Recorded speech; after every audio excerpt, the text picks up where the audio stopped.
thrilled to do it again with Strike. Actually, so map bans. Xteam bans Battlefield of Eternity, and SoA bans Warhead Junction, and then SoA picks Cursed Hollow. So we're going to have Cursed Hollow, Braxis, Shire.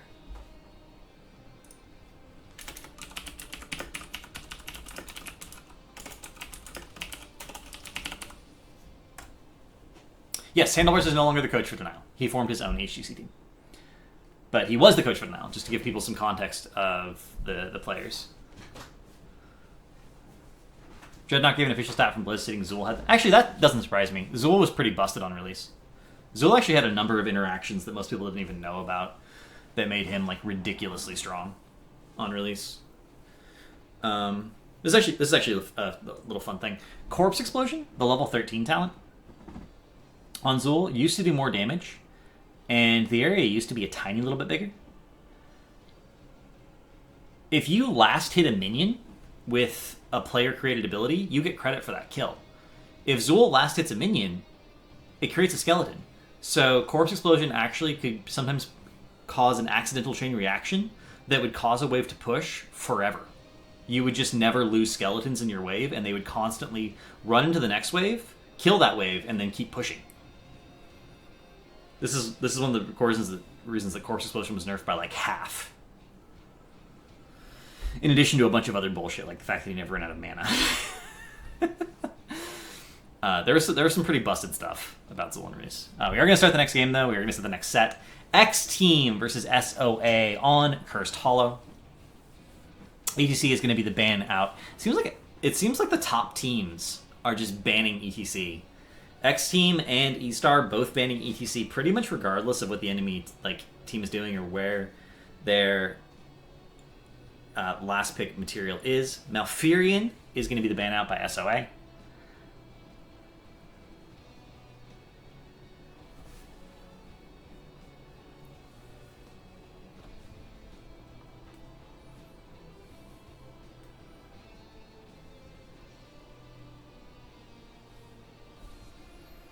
Vala going to be the pickup for Xteam. There's a huge prioritization on Vala.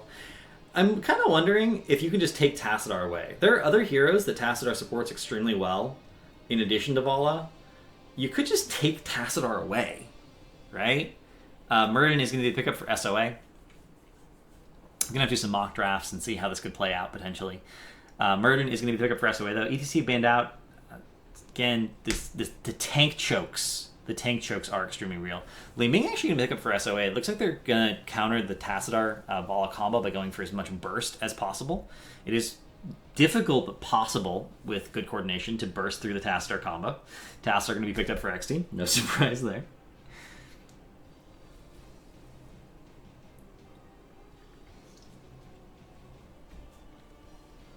And Zeratul going to be the pickup. Tassadar giving you vision of Zeratul is sort of one of the best ways to deal with Zeratul. If you know where he is, he's not as scary. I'm not going to say he's not that scary. He's not as scary when you know where he is.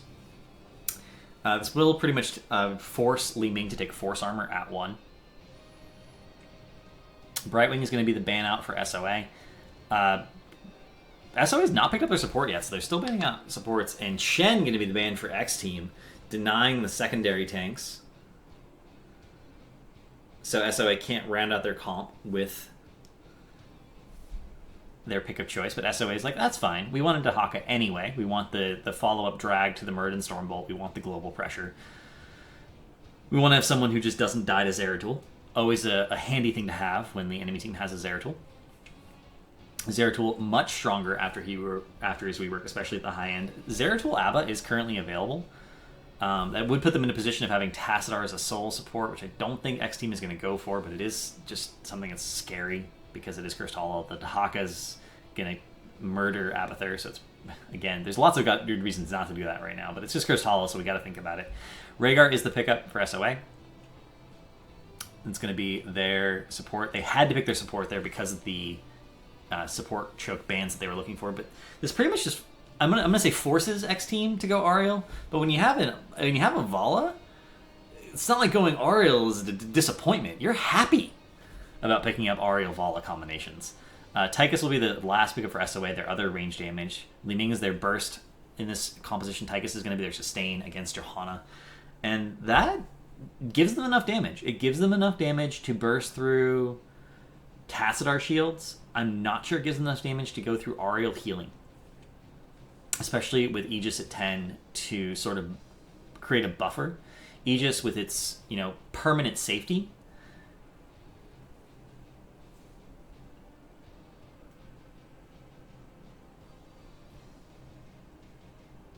Gives you a buffer for Tassadar shields to come back off cooldown and for Auriel to generate energy and for her heal to come back off cooldown as well.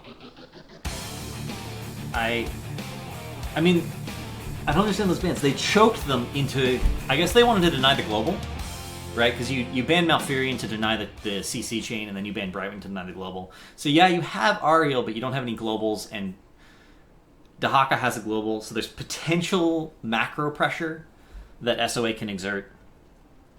But I'm not sure that macro pressure is worthwhile enough. Looks like we're going to have Xteam cheesing top. Just going to go for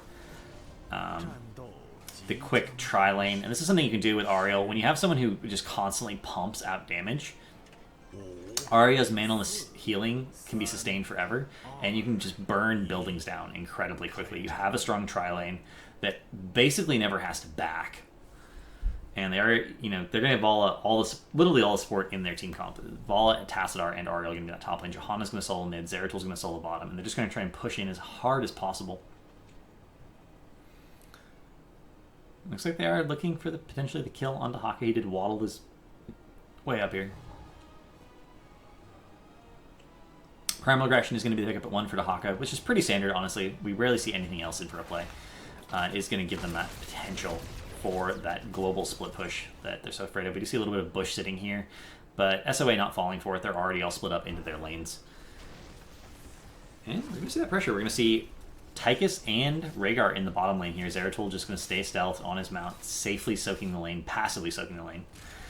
And Zeratul's, strength in the late game are going to be quite strong. Is Murden actually going to rotate down? They're going to push as well. Both teams trying to put as much pressure on. I do think Xteam actually wins this by a little bit just because the wave clear from Sweep plus Storm is going to keep a lot of pressure off Vala. Meanwhile, Vala is just going to be able to DPS down the towers very, very quickly. But it's going to take them a little bit to ramp up in the right talents, and they started out a little bit later just because they were afraid of the rotation. They waited till everyone was visible on the map before they started aggressively pushing in. And again, we see Zeratul just throwing out Singularity Spikes, trying to get some pressure. Rhaegar is going to be able to heal that up. And the wave here is going to allow them to DPS the fort down, and the fort is at about half, but we see they're pretty much keeping up. They're just a little bit behind because they have to take those tower shots. Their wave's not there. Dahaka, however, can't really clear the wave, and Johanna, Li Ming sort of dueling in mid. Li Ming has more damage. Johanna has easier wave clear, and usually a little bit better. So that's going to end up being relatively neutral. The fort goes down first for Xteam, but it was extremely close. SoA actually did manage to secure the bottom fort, but Xteam isn't backing up. They're continuing to push in. They actually got the tower as well. The tower did not go down for SoA, so that puts Xteam ahead in experience, ahead in structure advantage, and both teams... That seems like a big advantage, but on the other hand, neither team got their boss lane. Bosses are usually the actual win condition on Cursed Hollow. You're going to end with bosses in a large majority of your Cursed Hollow games, and it's important to push in your boss lane as hard as possible as opposed to the enemy team's boss lane. So getting the fort in the opposite team's boss lane is not quite as valuable as getting the fort in your own boss lane. So neither team's going to be too upset that they lost a fort since they did trade, since it wasn't the most important fort for them. A little bit of unfortunate loss of the 50-50 here for Xteam. Both teams did pick up their siege camp right on time for the tribute, but SoA won the 50-50. Their siege camp is pushing unopposed in the bot lane, while Xteam's is pushing in the top lane and is going to be opposed by SoA's full 5-minute rotation up here. They will be able to clear it. Bosses are going to spawn here at the 3-minute mark, which means that's now a hazard for SoA to retreat through if they do accidentally aggro it. That could be a factor in this fight if they're forced to back out. And we are going to see Dahaka with the drag. Doesn't actually end up getting anyone. Condemn comes down. And nope, drag does end up hitting on Johanna. She's forced back into the fight. The shield does come down. Ariel's area healing does keep her topped off. We're going to see the condemn for the displacement, but Tassadar ends up going down. And Ariel's just not able to keep up yet with this level of damage. The Tassadar shield's also not quite doing enough. And we are going to see the channel in the back. They do manage to get the kill on the Tychus. Rhaegar stops his channel to try to heal, and that Tychus was dead anyway, and that decision to stop the channel actually loses SoA the tribute. They could have gotten that tribute if Rhaegar had just kept the channel. They would have traded 1 for 1, but gotten the tribute. Meanwhile, they would have had their siege pushing bottom. That would have been a tiny net win. A tiny net win for them. But instead, they end up trading 1 for 1 and losing the tribute. And Tassadar, as he rises, is going to rotate down to the bot lane and clear that siege, depush the lane very, very safely. Dahaka in the top lane, going to do the same. The siege, of course, because the fort is already gone, didn't actually get too much value for either team. It did technically get the tower for SoA. And Xteam Paradise, going to walk around, trying to find out what the enemy team is doing. They are on their bruisers. We do see Dahaka soaking the mid lane. No one's soaking bot right now for SoA, just because the lane is so pushed in, it can't be safely soaked, unfortunately. And they are going to rotate to their bruisers as well. So both teams grabbing bruisers, both teams trying to soak the lanes, and 7-7, even talent tiers. Rhaegar actually, okay, he picked up cleanse. He was Iaconing his cleanse for a second there. I was going to say he's holding his talent. I wonder if he's holding it for a specific reason, but he's just waiting it out. Seeker in the Dark picked up at level 7 for Zeratul. That is one of the new talents that allows him to have another Vorpal effect, essentially. It's like Vorpal Blade. If you have your your Singularity Spike on someone, you can reactivate it to teleport to them. So almost identical to Vorpal Blade. We also see Vorpal Blade, so that gives him 2 additional displacements in addition to his normal blink on E. Vala does delay the tribute there over the wall, and both teams being very aggressive. And just Kenjin in the back just trying to get that pickup, trying to put that damage on, and he does end up finally getting the kill onto Li Ming. Tychus ends up going down as well. Muradin extremely low. Does throw out the Stormbolt behind him. It should be okay. Muradin with the second wind activation, I should say. And the Rhaegar slow totem does barely manage to get out. Nice peel by the Rhaegars for his Muradin, keeping him alive. But Xteam secures those 2 kills, and they secured the tribute that was not on their side of the map. The next tribute is guaranteed to be bottom left, which is going to be in a very favorable spawn position for Xteam. And if they soak all the lanes, they will be level 10, which means SoA will not be able to contest. So SoA needs to start thinking about how they're going to defend the curse and how they're going to catch up in experience during curse, which is not the easiest thing to do. We are going to see that reduced cooldown at level 7 for Ariel's heal we were talking about in the draft phase. Once you have that on Vala, she can actually give you full bars of hope in that 2 seconds. It is possible if she throws down all her abilities. It's such a crazy amount of healing that Ariel can just pump out, and in an area. Like, it's not even just that it's a single target heal, it's in an area. Strafe is going to be the pickup as well. This Aegis, Bless Shield, Void Prison, and Force Wall. We do see the Force Wall trying to isolate Tychus here. Tychus almost goes down. Muradin jumps in trying to save him. We see Vala taking so much damage. The drag onto Ariel. She can't heal when she's stunned. But Zeratul does come in, finish off the Tychus in the back, and we're going to see the Void Prism come down. But Muradin is so incredibly low. And the Force Wall denies Rhaegar his escape. Rhaegar does end up going down. And SoA does not want to be fighting this aggressively. Vala with the drag actually does get hit multiple times by the fort there, but not quite enough. Tassadar's shields are enough to keep her alive, and Tribute is channeled by Johanna. Picks that up very quickly, like almost the moment it spawned, and that'll be Curse for SoA, and they're not all alive. They don't want to be in a situation where they're not all alive and they're trying to defend Curse. We will see Dahaka counter pushing top, making sure he's abusing that global and his wave clear from Primal Aggression. Yeah, for those of you who've seen the last game, SoA is indeed losing to Volatas again for the 3rd game in a row, just against a different team. They let a different team have the same combo that they lost to. Ancestral and Aegis are both used here. Both the heroic, both the support heroics used in this fight. No longer going to have those available for the saves if someone ends up getting low. Laser does end up going down. Blessed Shield for the counter engagement. We are going to see Force Wall denying a huge condemn. We are actually going to see Tychus barely live. Tychus is so incredibly low. And the stream froze. Nope. That's just lag on the stream's end. We're fine. Dahaka actually ends up going down. Rhaegar is going to get condemned into punish. That will result in yet another kill. Zeratul does end up going down in the meanwhile. And SoA managing to trade 2 for 1, but they end up losing mid-fort during the Curse. Curse is over. Bottom fort actually still alive. And top fort was already dead, so that's 1 fort during a Curse. Normally you're trying to get a minimum of 2 forts during Curse. That was only 1. They did get bottom fort wall, it looks like, just from the natural minion pressure. after that siege was killed off by Zeratul, the minion wave did just start to push in. We actually see Zeratul teleporting over the wall using that Seeker in the Dark reactivation. That was a cute little teleport.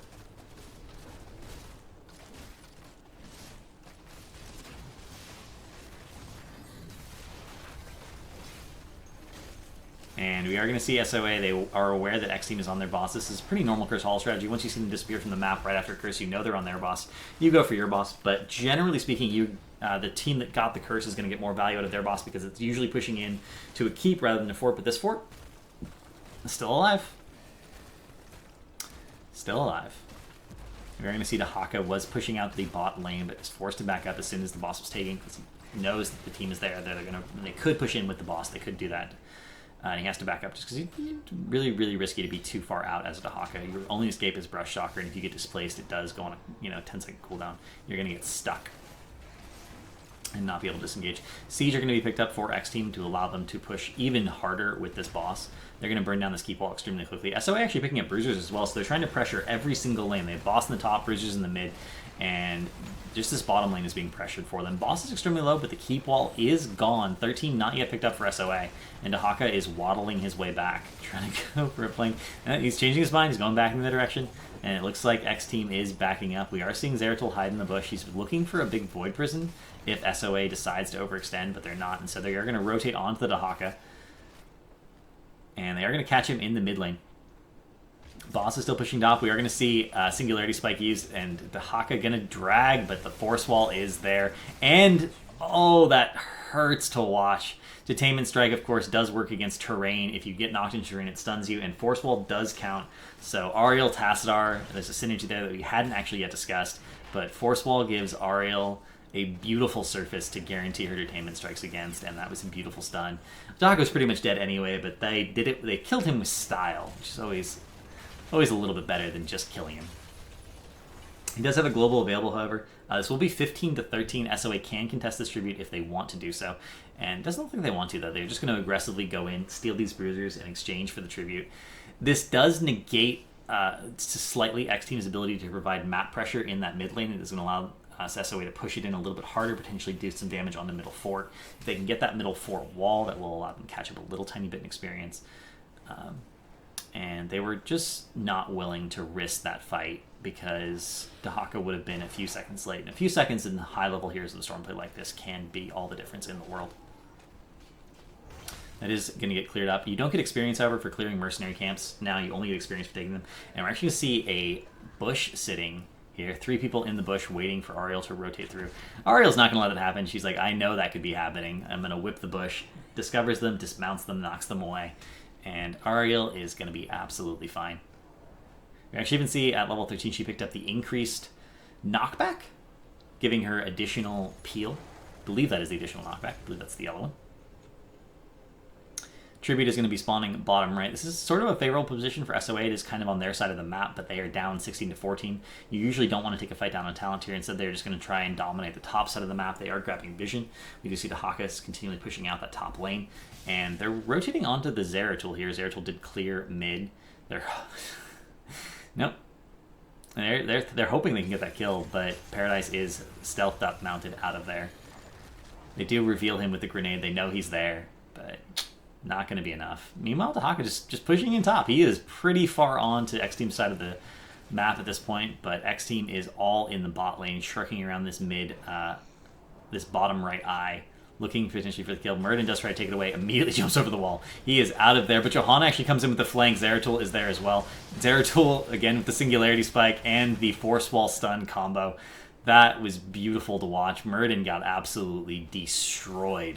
That didn't even look like a Murden getting killed. That looked like a Vala or a Li Ming getting killed. That was incredibly fast. That was a very short lifespan as soon as he got rotated on. They are going to get the siege again, and this is going to allow them... That kill is enough for Xteam to feel comfortable pushing in. The laser is going to go down to the deny, but it is going to get focused down immediately, not letting them have that defensive advantage. And Johanna with the wave clear is going to allow the siege wave... As soon as the wave is dead, the siege will start focusing the keep. The tower needs to go down first, though. Looks like the keep is going to go down, and they're just going to back up. They got their keep. They got what they wanted. They have a win condition open. Prescience is going to trigger there for Tassadar, but again, it's so hard to kill a level 16 plus Tassadar because he has 2 E's and they both heal him. It's essentially like having 3 health bars. Meanwhile, the Haka still in the top lane, pushing this in. So aggressive with this global pressure. Primal Aggression just enabling him to have this amazing wave clear that allows him to constantly push in these lanes. We're going to see Mending Strikes for Zeratul, as well as the 16 talent that causes every target of his W to be taking additional damage, and beautiful Detainment Strike. Dahaka tries to burrow out, but he is 100% dead. There's no getting out of this situation. He tries to do the drag just to get some free damage, but that's not even... Zeratul throws a Singularity Spike and then mounts up. Cool guys don't look at explosions. They just mount up and walk away. Zeratul is obviously a cool guy, but space created. Dahaka created enough space for SoA to steal bottom boss, and this is actually critical with the keep in bottom lane gone. Bottom boss is an easy win condition for Xteam. They could get it and then push on to core. And we are going to see a beautiful Void Prison there to isolate Tychus. Tychus does end up going down. This is a 5v4. Blessed Shield actually misses the follow-up. Rhaegar is going to get out of there. Ancestral is available. He could throw it on to... No. It's like, you're dead, Murden. I'm sorry. You're dead. I'm not even going to help you. Li Ming is going to sit in the bush and hearth back. And Xteam looks like they're going to make the core call. Boss is pushing into their bottom keep, but they don't care. They have... Curse pickup. It looks like they're going to go for the keep. Vol is just building stacks, waiting to see what happens on the core call. And we are going to start to see damage being put onto the core. The bottom wave is pushing in. There is 1 catapult here already. Ancestral now goes down to save the Haka for the core defense. And Wind gets a nice condemn onto the Haka and Rhaegar. Li Ming with the core defense. Li Ming is always so scary on a core defense call like this, because if she gets that damage on the one hero, gets the resets going, the core can actually help quite a bit in damage. Another beautiful condemn to Haka will go down again. And these condemns have just been insanely good. They've always been hitting multiple targets. They've always been putting people out of position. Nice Blessed Shield. 3-man condemn, actually. Li Ming barely manages to teleport out of that, but they're so low. But Vol is just pumping out that damage. And look, Ariel's Hope Bar is full again. But Xteam actually not grouping up. Xteam needs to be a little bit more grouped up to get advantage out of this healing, but they're just spread out enough. They're just sustaining enough. And out of health, out of mana, out of cooldowns, Xteam manages to clutch out the win and end. 1-0.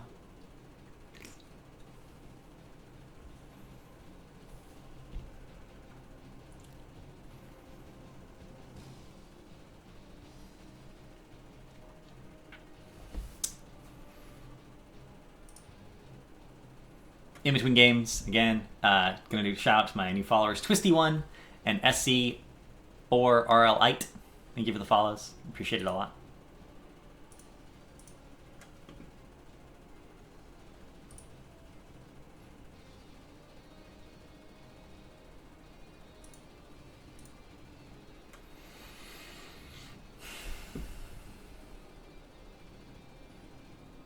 So, I'm going to take a quick vote from chat. Who thinks SoA should ban or take Vala Tassadar? Anyone? Maybe? Because, I mean, when you lose to something 3 games in a row, maybe you ban that thing. Maybe? I don't know. It's just something to think about.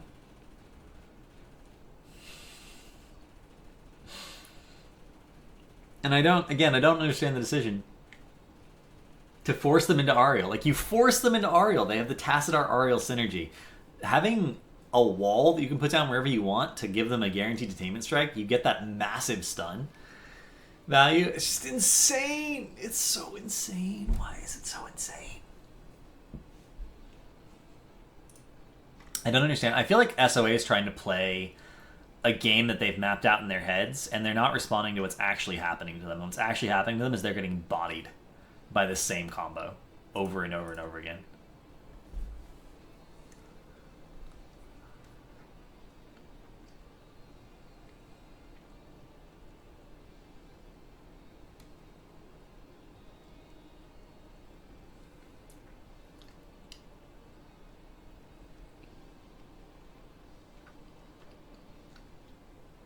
I kind of want to do some mock drafts to see what happens if you pick Murd and Tassadar. If you pick Murd and Tassadar,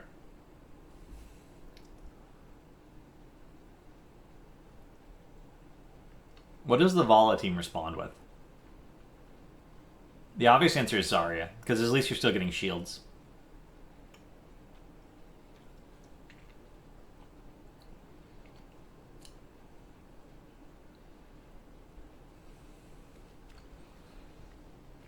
Game 2 will be on Brax's Holdout. You know what's good on Brax's Holdout? Volatacitor.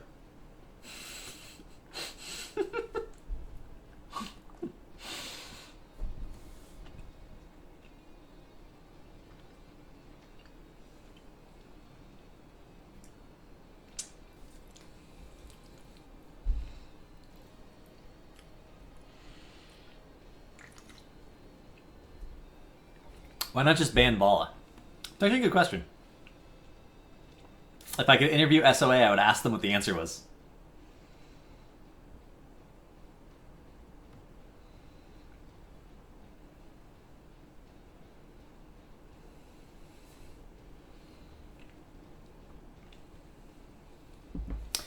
The problem with banning Vala, honestly, to some degree, is that Vala and Tychus are considered kind of the two sustained damage hyper carries in the game right now at a competitive level. There's not a question about that that's true, right? There's some arguments for compositions that are a little bit better, a little bit worse for certain heroes, but they're kind of considered the two hyper carries. So if you ban Vala and then they take Tychus, you can't get one of them on your team, and you end up in this position where you feel like you've already lost the draft. I don't know if it's true, but I've heard a lot of pro players say it, and obviously they have a lot of scrim experience under their belts. They've played it a lot. Yeah, it doesn't work that way anymore, Lorhan. It just used to work that way. That was my point. That was one of the things they nerfed about Zool. That was one of the reasons Zool was so busted when he was first released.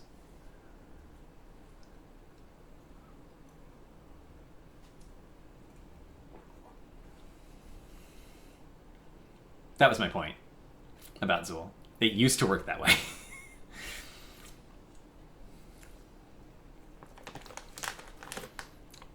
There was lots of stuff about Zool baked into his mechanics that a lot of people didn't know about.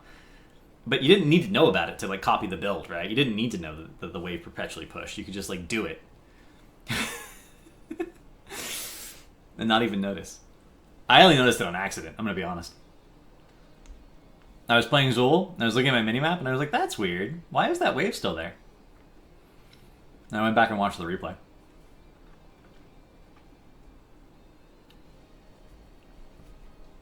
I feel like if you ban the task, they take Zarya. Zarya's shield is on a longer cooldown, so it doesn't allow you to be as aggressive. But on the other hand, Zarya does a lot of damage, and damage has its own zoning potential, which allows the Vala to still play pretty aggressively.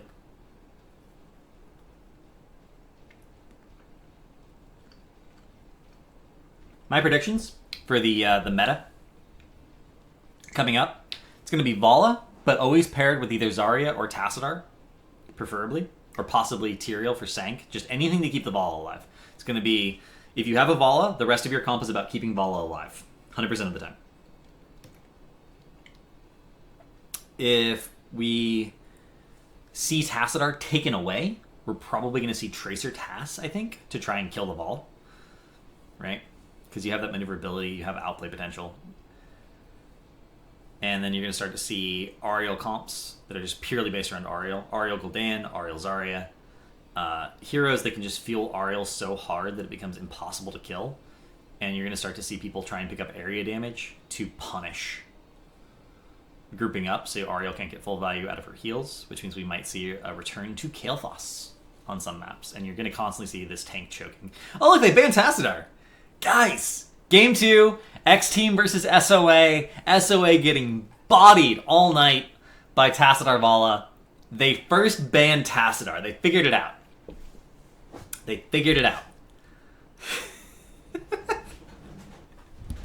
Rejoice, chat. Rejoice. Tassadar is banned out. This is going to be Brax's holdout. ETC going to be the ban for Xteam. Such a high priority on the ETC bans. Xteam was doing it regardless of if they were first pick or not, and E-Star is doing it as well. Or E-Star was doing it regardless, and Xteam is doing it as well. There you go. And the ETC ban, I actually wouldn't be surprised to see Murden picked up here for SoA. Murden actually became one of the best Zerg wave clearers after his change to crowd control to give him mana back. We actually see Sylvanas.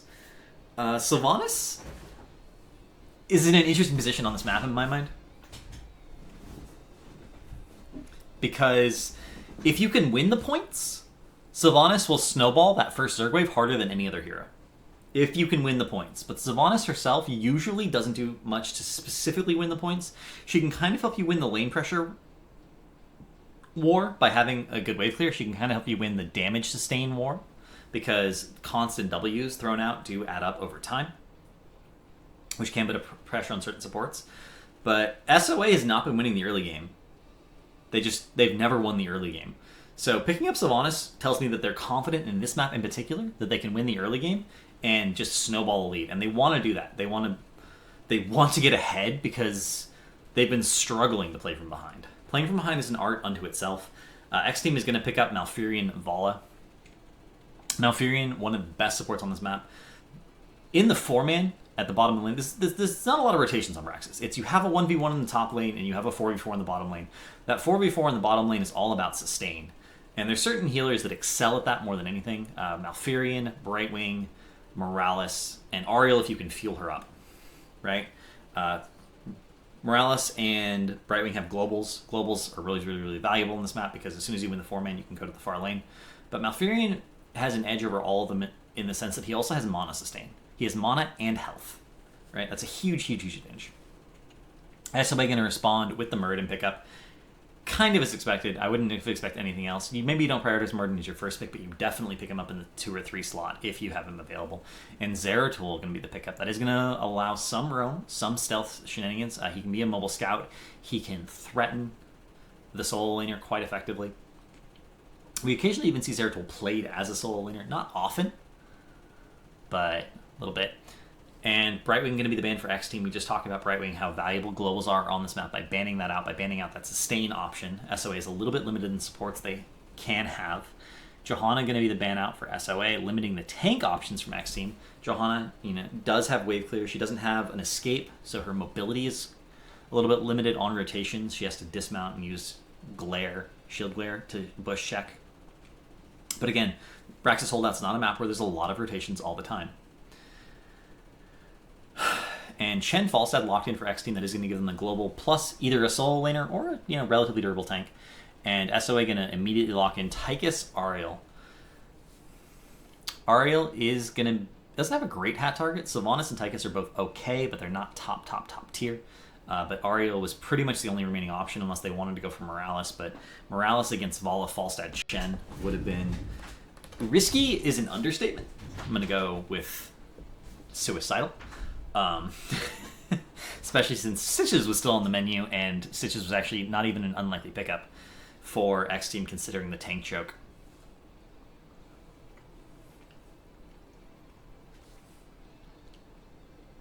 I think Xteam won that draft, guys.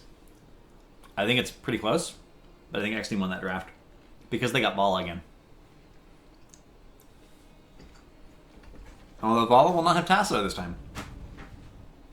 So we're going to find out. Was Tassadar the important part of that combo? Or was Vala the important part of that combo?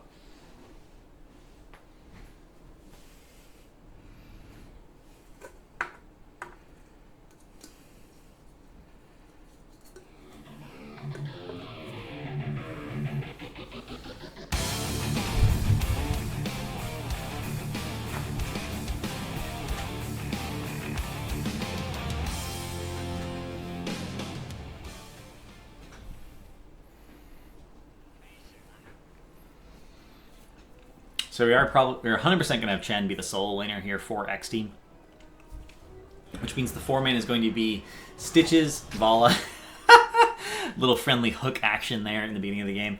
Stitches, Vala, Falstad, and Malfurion. We're actually going to see Scouting Drone picked up to deal with the Zeratul. This is something that, just with the recent patch, Scouting Drone now does detect stealth units. It is going to help quite a bit versus that Zeratul. Zeratul is scary even when you know where he is, but he's a lot less scary when you know where he is because he's not going to get those offensive flanks and pick off your squishies in the backline. MVP Miracle did indeed qualify for the Global Wildcard qualifier. This is the Chinese qualifier to see who qualifies for the Chinese wildcard slot.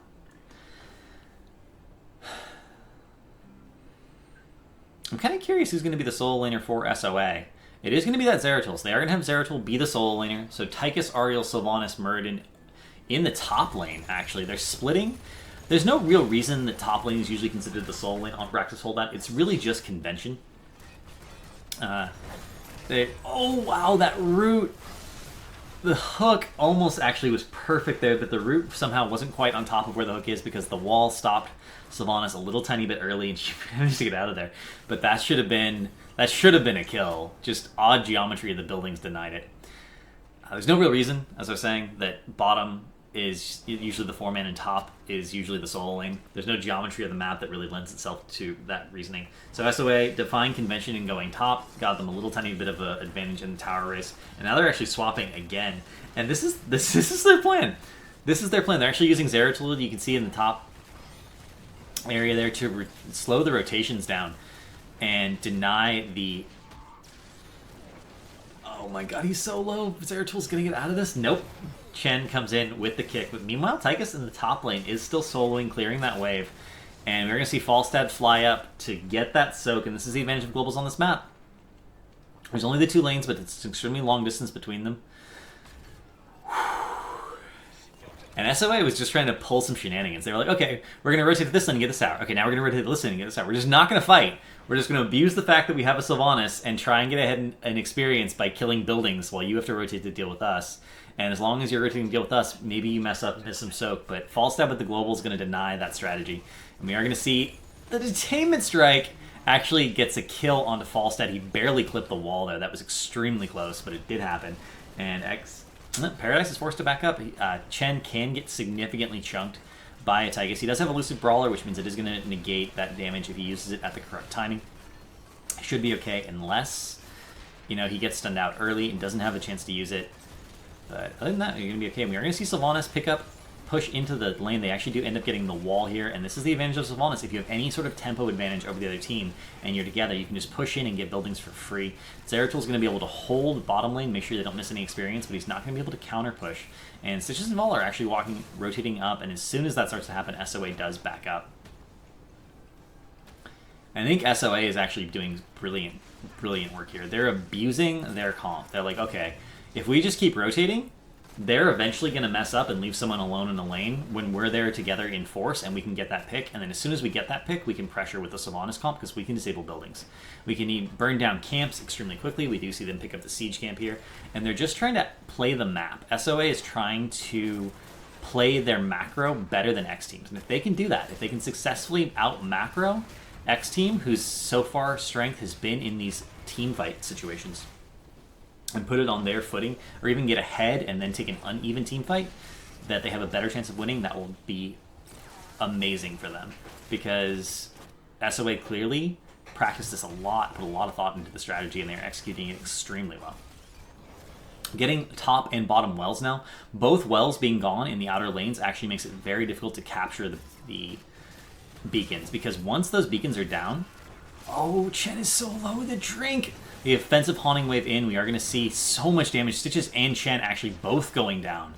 And that's almost a full level lead here for SoA. They are going to be capturing both beacons here for the moment. Tychus versus Vala in the top lane. Looks like Tychus is keeping Vala off the shrine for the moment. But they're both extremely low. Tychus is dropping a little bit faster than Vala. He is forced to back up. He does get out of there. Meanwhile, in the bot lane, Sylvanas disabling the building.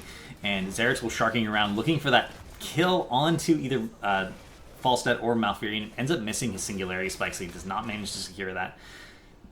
And we can see the Zerg wave is starting to stack up. 98, 100% for SoA to 58% for Xteam. And with a Sylvanas, they can do so much work here. We do see them rotating up to the top lane. Sylvanas, at least. Sylvanas and Ariel and Tychus all going to be in this top push. We do see Zeratul staying in the bot. Murden's now rotating up as well. We're going to see a collapse onto the Sylvanas. If they can kill the Sylvanas, they're going to be in good shape. But Sylvanas is playing very safe, playing very far back. Murden jumps in with the zoning Thunderclap, making sure the team's forced to back up.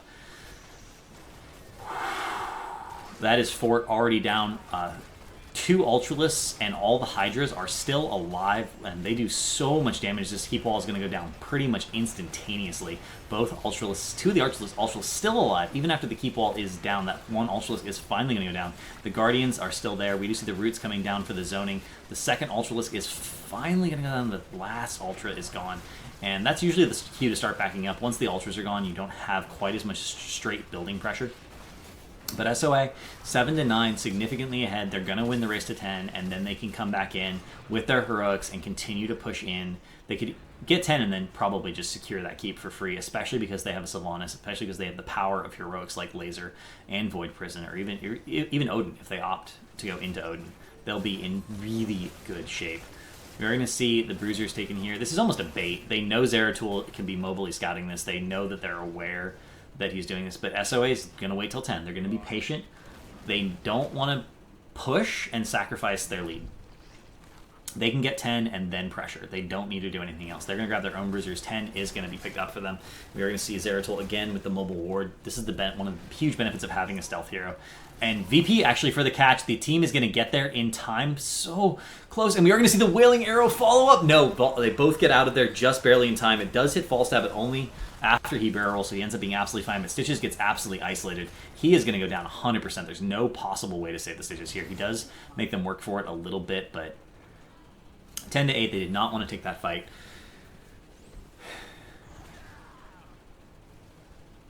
And they actually are going to go to the top lane and clear.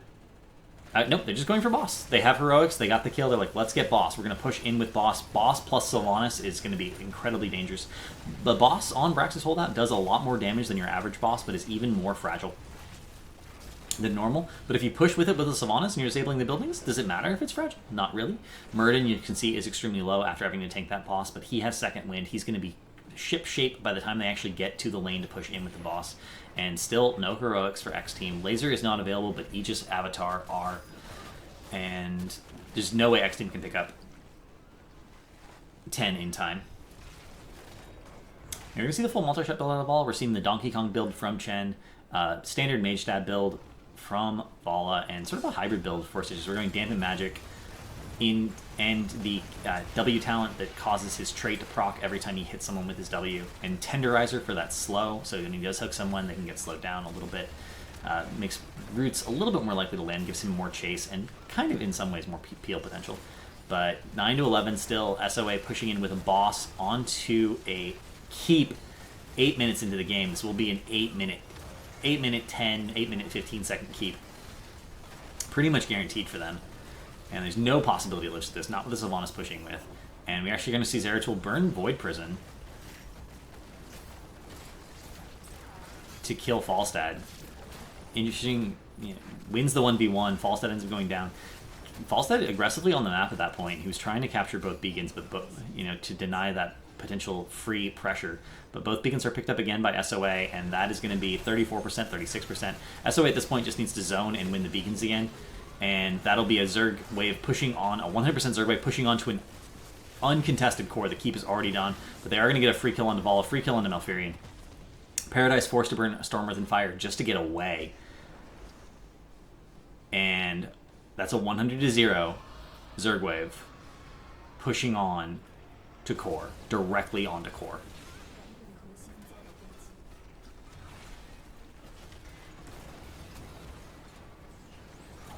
SoA just abusing the map. They abused the power of Sylvanas. They rotated and rotated and rotated until Xteam just couldn't keep up with them, got split up, and bullied Xteam over the map, abusing the power of that Sylvanas. And every time they were split up, they just got the pick, and they didn't take a full 5v5 team fight until they were definitively ahead. And once you're definitively ahead, once you have that advantage, then it's not a fair fight. SoA was very careful to only take unfair fights, and it showed. They dominated the map, 8 kills to 1. This is going to be a sub 10-minute game if they can end it here. 97% on core. Vala ends up going down again. Tychus in the back does actually get the counter kill. Paradise is going to go down, tries to tap, but no, not going to be enough. That's 3 kills. 11 kills to 3 in the end. The bloody battle on core. But Guardians on the core, Murden on core. And it's going to be actually relatively close here. 21% on core, 10% on core. They can get... No, it's not even going to be close. I lied. That's GG. So it turns out if you ban tasks, you can win games. It's I'm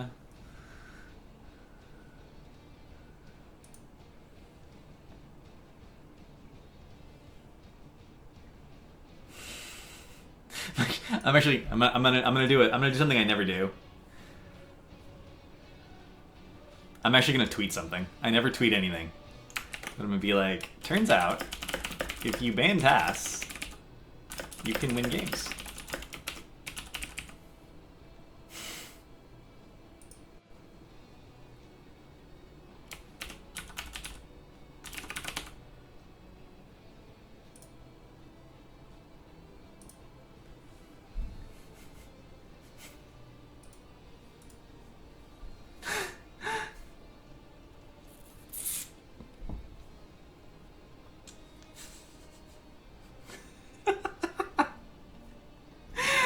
Oh, wow.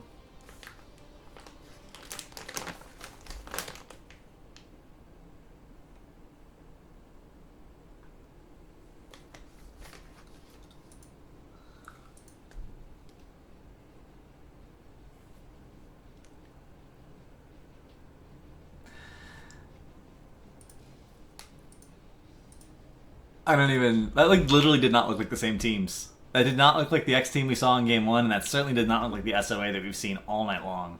And it really came down to that Tassadar. That Tassadar was just not in the game, and suddenly it looked more even. And this goes to show you how important the draft is. SoA, not a bad team. Not a bad team, despite how it looked so far tonight. Despite the fact that they're just getting absolutely bodied in their other games, they're not a bad team. They're actually quite a strong team, but they were getting outdrafted so hard. They were not respecting this change in the meta. They were not respecting this combination. And as soon as they started respecting the combination, ban it out, draft around it, play their own game, they look like a totally different team. They just started winning. And this is one of the things that really top teams do. They adapt to what's going on in the drafts, and they prioritize winning the draft. And more than that, they think about the strategy that a particular draft lends itself to. Normally on Braxis Holdout, we see this stale dynamic of 2 people in the top lane, 1v1ing it, 4 people in the bottom lane, 4v4ing it. Whoever wins the 4-man sends their global to the top lane and then helps win the top lane, and then you get the beacons and you push with them, and all is joy and wonder in the world. But they were like, we're not going to do that. We're just going to keep rotating. We're going to keep rotating on one of the biggest, one of the longest rotation maps between lanes in the game, and push, get the advantage, break the rotations, force them to split up, force them to deal with something they're not comfortable with, what we're comfortable with. We've practiced this, we understand this map. And abuse Sylvanas' trait. Win the game. Win the video game. I'm an instant SoA fan after watching that game. I wasn't 100% confident in them. They are a good team. I've seen some of their other games. I've always been a strong team, but they were getting bullied all night. But after that game, instant SoA fan. Instant.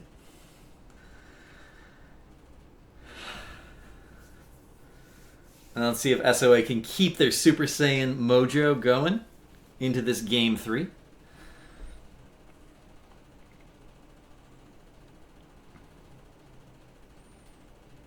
Probably get draft going momentarily.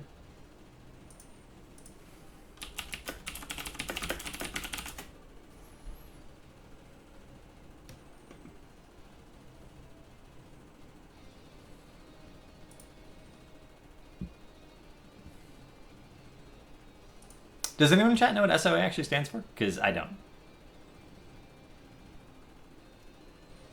I'm actually familiar with the number of their games, but I didn't actually know if it stood for anything or not.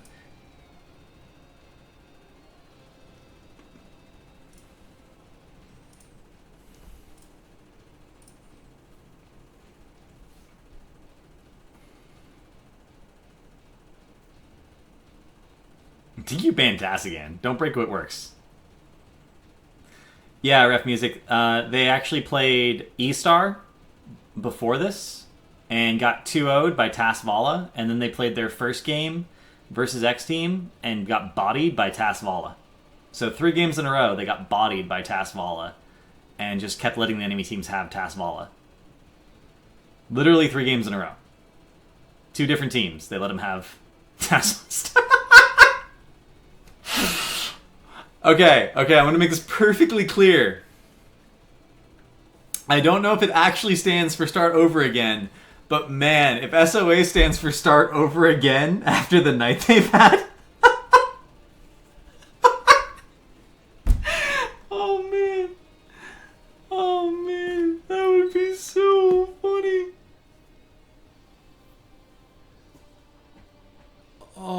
I hope SoA stands for start over again.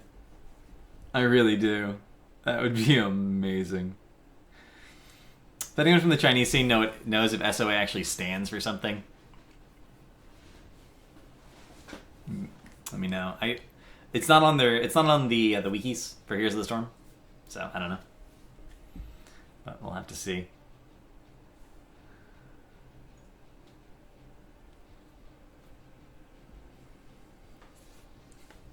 That has to be it.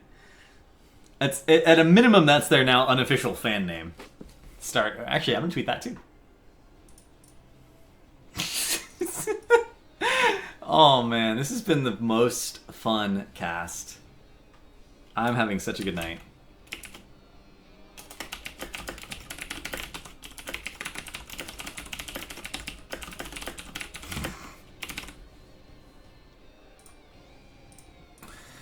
Game 3, Xteam versus SoA, and what are we going to see banned out from Xteam? If we're going to see, we're going to see the ETC again, right? Because they have not banned anything but ETC.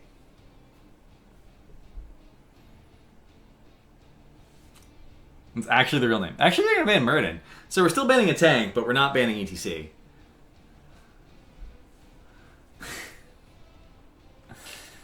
The Google flu is strong with my chat. We have found out what SoA stands for. Oh man, that makes me happy.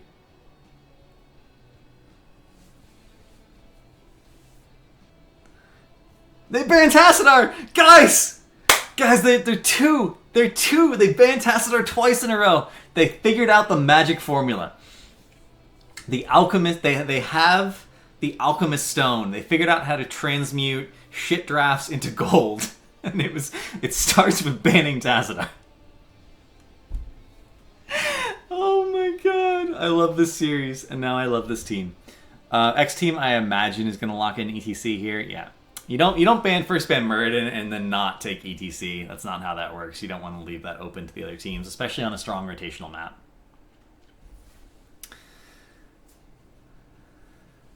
And SoA, no doubt, going to lock in their support here, unless they want to go for Ariel or Brightwing. If they're comfortable with getting either one, then they're going to pick up Malf here 100% of the time. If they're really afraid of getting tank locked, they'll pick up Johanna. If they're not afraid of getting tank locked, then it won't be a big deal. They are going to pick up Falstad, actually, so they're opting for that global pressure. Globals are really important on Dragonshire because it allows you to play Ring Around the Rosie with the capture points, which means you can deny a lot of the time or steal Dragon Knights that you would not otherwise be able to secure.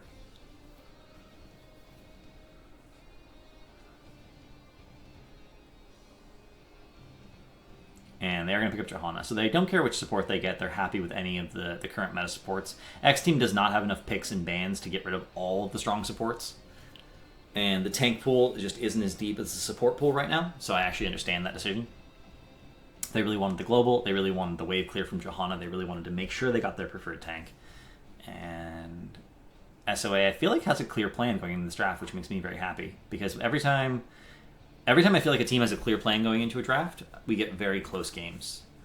Xteam is going to pick up Tychus. Tychus is always a reasonable response to Johanna, but you got to remember that Johanna does have a blind. Tychus also has a not often mentioned advantage on this map. His percent damage does work against the Dragon Knight. The Dragon Knight does count as a hero. It gives you a serious defensive advantage to have Tychus against Dragon Knight, especially within the rhythm. He can build up the stacks very efficiently on the Dragon Knight for free, and in the late game, he can absolutely chunk a Dragon Knight. A very late game Dragon Knight on an open core is usually an instant win, and there's basically Tychus and Zeratul with VP to save the core. Like, those are the two things that could potentially save you from a very late game Dragon Knight on an open core. And Malfurion picked up. That does give Xteam the very scary combination of Power Slide into Roots. Power Slide into Roots is a lot of lockdown. It's 2.25 seconds, or 2.5 seconds, excuse me, of lockdown. They do have the option of locking in a burst hero to combo with that. Jaina or Li Ming are both options that are currently available. And that level of burst can pretty much erase anyone. It doesn't work very well against Johanna for obvious reasons, because she does have Iron Skin. She can get out of the root very easily, but everyone else on SoA is going to be vulnerable to it, so Johanna is going to be responsible for defending her team's rotations. Make that safe. The bans are going to be Li Ming. SoA afraid of that burst. as I was talking about it. And Xteam is going to ban out the Rhaegar, limiting the burst healing options. And when you limit the burst heal, I feel like you're guaranteeing that you want to go for a blow-up comp. And clever, actually, decision from SoA here, in my opinion. They pick up the Zeratul, which is going to allow them to split fights, which is a good way of denying blow-up. And Sylvanas not only gives them wave clear, but gives them Wailing Arrow, which is a fantastic follow-up to Void Prison. And Xteam going to pick up Tyrael and Vala.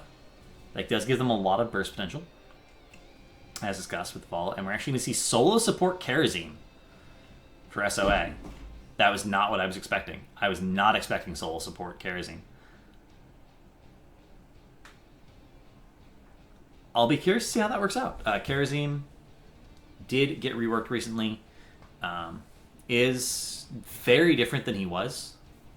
So we'll have to see how that works out. If we're going to see more damage talents or more healing talents. Some of the new healing talents are quite strong in terms of adding mobility to your team. But they removed Cleanse, which is always a concern when you're looking at a comp that has Power Slide into Malfurion roots. I'm worried. Karazim has a Cleanse-esque talent at 16. He can cleanse. He gives 1 second of Unstoppable to targets he Radiant dashes to, which in the very, very late game obviously is a lot of value, but it is possible to lose the early game hard enough on Dragonshire that it's almost impossible to come back. And they do have, the only frontline is Johanna, so as long as everyone else plays very far back and doesn't get flanked, that combo is not going to land on anyone but Johanna. Johanna will have Iron Skin. But I'm worried. I'm worried, guys. We will get a lot of value out of Earth Ally at level 4. Negates 50% of auto attack damage. It's not like a block talent, it just negates 50% of auto attack damage, so it works against fast auto attack speeds like Tychus, like Vala, better than block, actually, since block is charged. But we'll have to see. We'll just have to see how it ends up working out.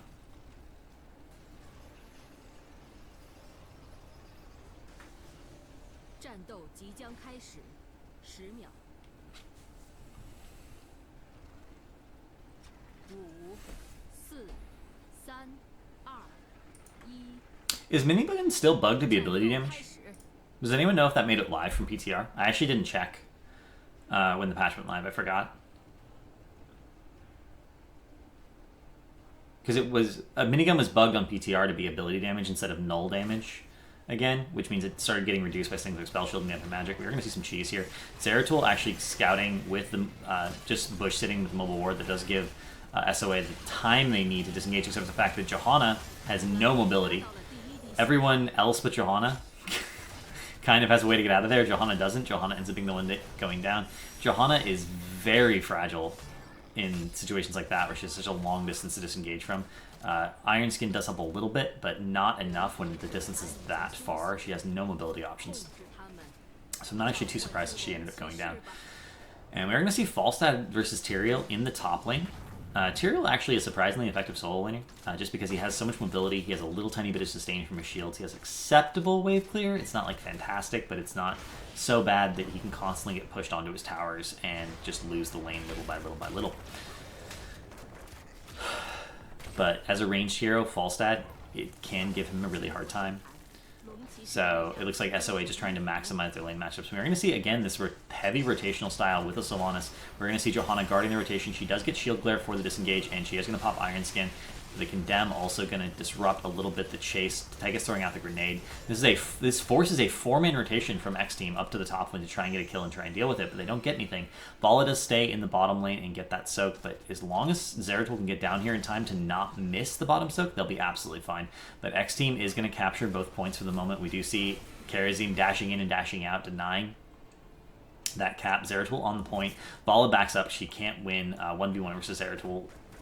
Or at a minimum, it'd be very close, but then she also sees Johanna rotating down, ends up backing up. She definitely can't win the 2v1. And we're going to see Xteam a little bit ahead in the rotations. Are going to pick up 4 first? No, actually, the kill on Vala in the bot lane does allow SoA to catch up in experience, and they actually are now a little tiny bit ahead. Both teams hitting 4 at roughly the same time. Vala and Tyrael in the top lane, pretty much a tie. Falstad actually... getting a little bit lower, but now he does have his level 4 talent. He does have this the Thunder Shield, which allows his W to give him a shield every time he uses it, every time it damages a target, which allows him to trade damage a little bit more effectively in lane.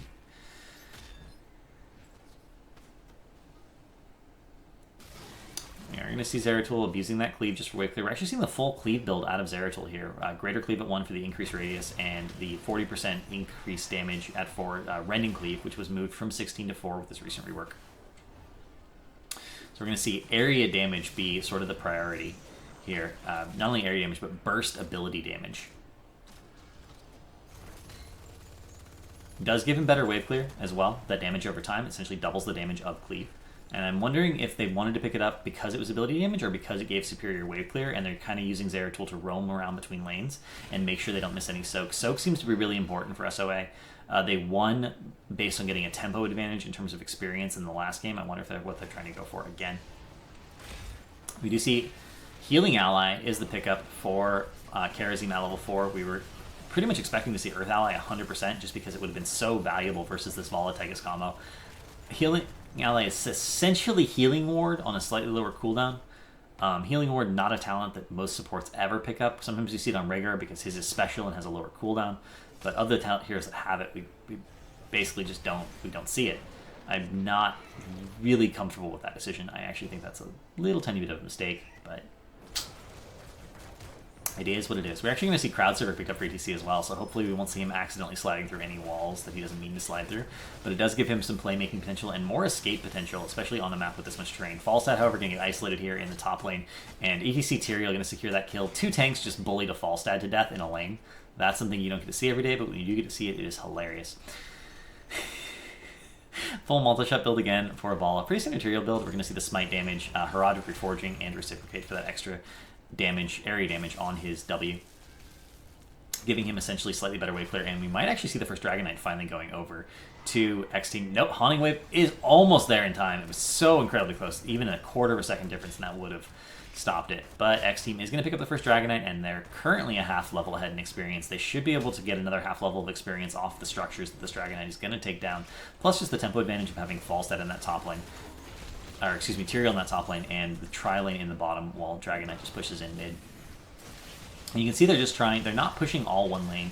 They're trying to maximize the total experience they're going to get out of this Dragon Knight by soaking all the lanes while the Dragon Knight focuses on what it does best, which is taking down buildings with a giant axe. If I had a giant axe, I would be like, yeah, I can take down a building.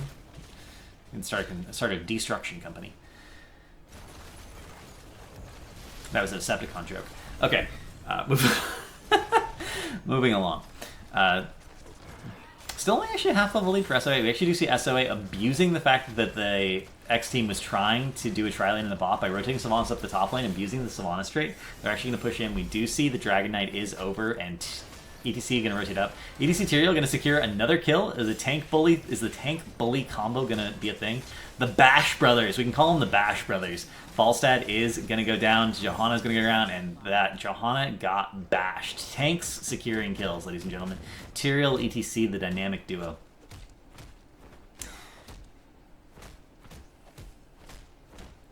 Karazim clearing waves is one of the slowest things ever.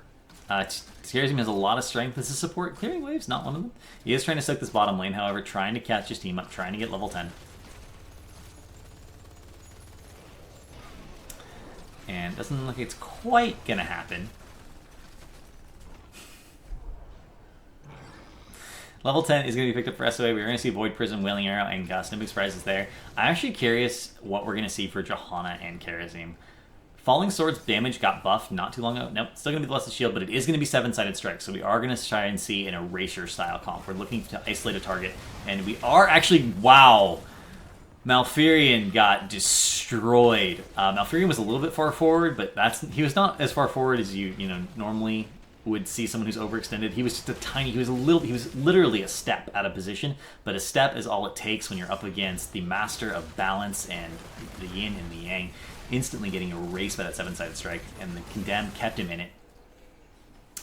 Zeratul's going to go down in the top lane, but doesn't matter. Sylvanas with her push. We're actually going to see the stage dive into the background, trying to peel the Gust away of the Odin is going to be forced out, but they're underneath the tower, And the Odin coming in, the tower is going to do so much damage. Sylvanas is not disabling it anymore because she's under so much pressure. She is going to go down here in the back. The chase is real, and we are going to see the power slide finisher off. Johanna is going to go down as well. Condemn for the increased movement speed. Barely gets her out. Actually, Hearthing in a super cheeky position. You can see Tychus is like, I want to throw grenades at you and finish you off, but not quite going to happen. They are trying to stop the back, but no, the root is going to come down. Johanna forced to back up a little bit, and Hearth in a slightly safer position.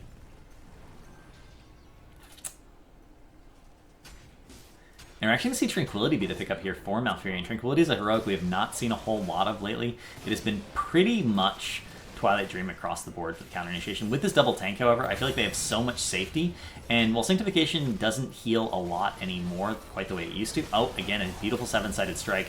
Void Prison to try and deny the save by ATC, but Zeratul ends up going down regardless.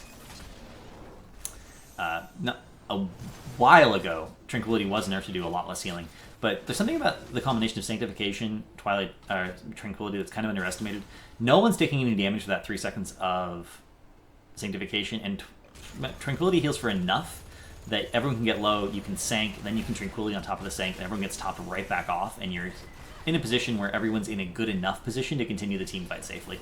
Xteam going to get a second Dragon Knight off the back of those kills. Just a little bit of an advantage on the map is all they need to secure the Dragon Knight. And they are going to push in. They're going to finish off the mid fort. It looks like they're going to try and just get as much experience as possible. The bottom and the mid lanes are kind of the two most important lanes to open up. Top can matter to secure that top shrine, but normally it's bot is your win condition, and mid allows you to rotate more safely across the map if you keep it pushed in. That's why you want to get those lanes down in particular. You can see that's why they're being prioritized here. We are kind of waiting for the minion wave before anything happens. We actually see the aggressive fly from Falstad, the aggressive gust, Ice Block to deny, and Mouth is going to pop Tranquility. Ice Block has already been used. Well, a lot of times we do see Tranquility into Ice Block to guarantee the value of Tranquility, but Johanna is going to get absolutely chunked here. The Dragon Knight on top for nothing she can do about that. She is going to go down. This tower is out of ammo, which means it's going to be free pickings for the Dragon Knight. Nothing the tower is going to be able to do to save itself.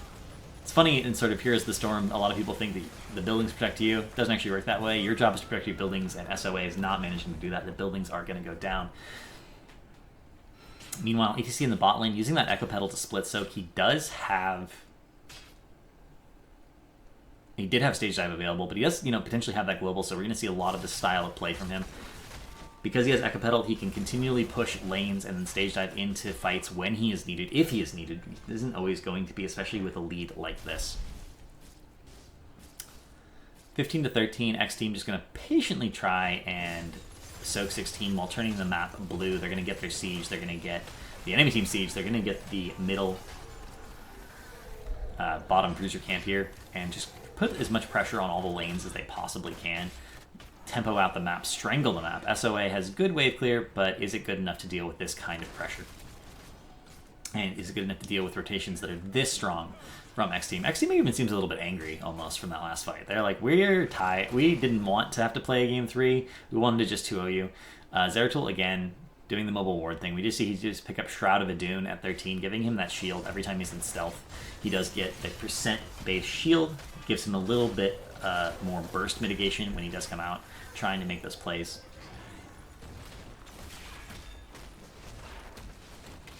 $16 finally picked up for Xteam. We are going to see that Holy Ground picked up. We're going to see both Q talents for Tychus on the Overkill, armor-piercing rounds, and the Spray and Pray, giving him increased range and that increased damage. And the VP gets wasted trying to isolate the Zeratul and then go for the 7-sided blow. But nope, power slide just the right time. He gets out. That is 120-second cooldown for nothing. Nada, zip, zilch, 0. That's gotta hurt. And you're going to see a 1v1. Encore, again, doing absolutely nothing. Beautiful power slide into root. That is a dead Zeratul, and that's the combo we're talking about in the draft. So incredibly terrifying. We're actually going to see Stage Dive come in trying to deny the disengage. Holy Ground actually denying as well, but no. Haunting Wave over the wall. The root actually... No, that was Tychus's area. My mistake. Same targeting indicator, but once the root wasn't there, I figured it out. Odin does absolutely so much range damage. We actually see... Falstad and Sylvanas going down. Looks like Monk is going to get away. No, Monk traps himself in the corner, dashes to a minion, but all his shenanigans, all his dashing away and around is for naught. That is going to be the 5-man. That is going to be the ace for Xteam. They're going to take down the entire team. Johanna trying to create space for her team, but she's just dead. She's just dead. That will be a free Dragon Knight picked up for Xteam. And the only real question left at the moment is this Dragon Knight too early to get a keep? It is only going to be a 12-minute Dragon Knight. They could actually wait a few seconds before capping and get some additional scaling if they wanted to. But it's really the question, can they get a keep? It is 18 to 15. They do have Tranquility and Strafe available. Stage Dive will be up in a moment. Sanctification still available. And are they going to go mid and try and push in that mid lane, or are they going to go bot? Looks like the ETC is going to be pushing the pot lane. Tyrael is going to be pushing the top lane. They're just trying to still get the experience advantage. Tyrael does clear the wave and then rotates down. ETC, meanwhile, does have Stage Dive available, is continuing to push the bot lane. This is going to put pressure on both keep walls, so Xteam playing extremely greedy in some ways here. But they're so far ahead. This is the kind of situation where you're so far ahead you can afford to be greedy.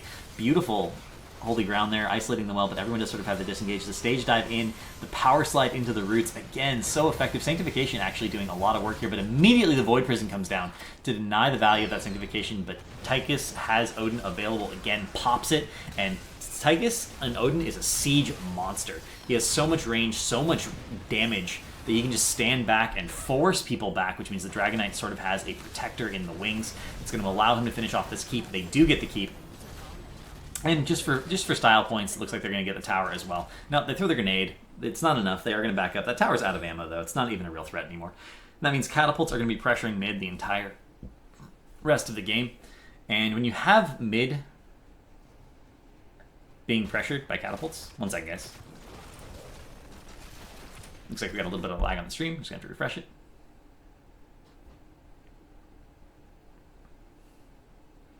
Once you have those catapults constantly pressuring the middle lane, it gives you constant vision of that lane. And if your lanes are constantly pushed in and the other team's having to deal with it, that's just one more thing that you're not going to be doing well with. Yeah. Maybe it's not on my end. Maybe it's on this team. We did have this problem in one of the games in the last stream where the stream got a little hitchy. We ended up missing some parts of the Sky Temple game, unfortunately.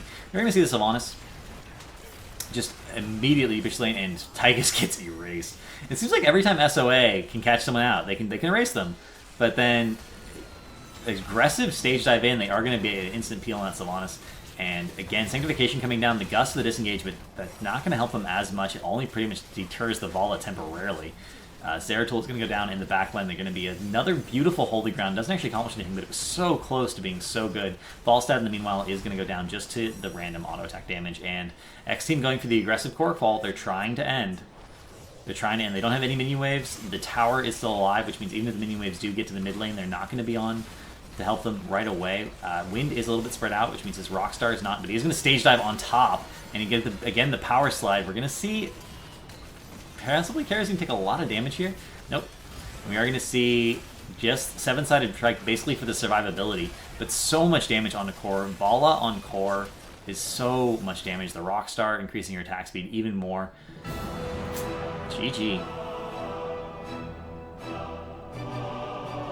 2-1. I don't think Monk was the right pick there, but I also think Monk just didn't pick the right talents. I really question if Monk is a solo support anymore. I really question that. Especially at a competitive level. I question whether or not Monk can carry the load that a solo support is expected to carry at a highly competitive level with his rework. I think his damage build is now exceptional, but I think his healing is significantly worse, and you need good healing. After seeing that draft, I almost feel like SoA didn't have confidence that they could beat E-Star straight up, and so they went for, or to beat Xteam straight up, so they went for something that was a little bit cheesy, and it just didn't work out.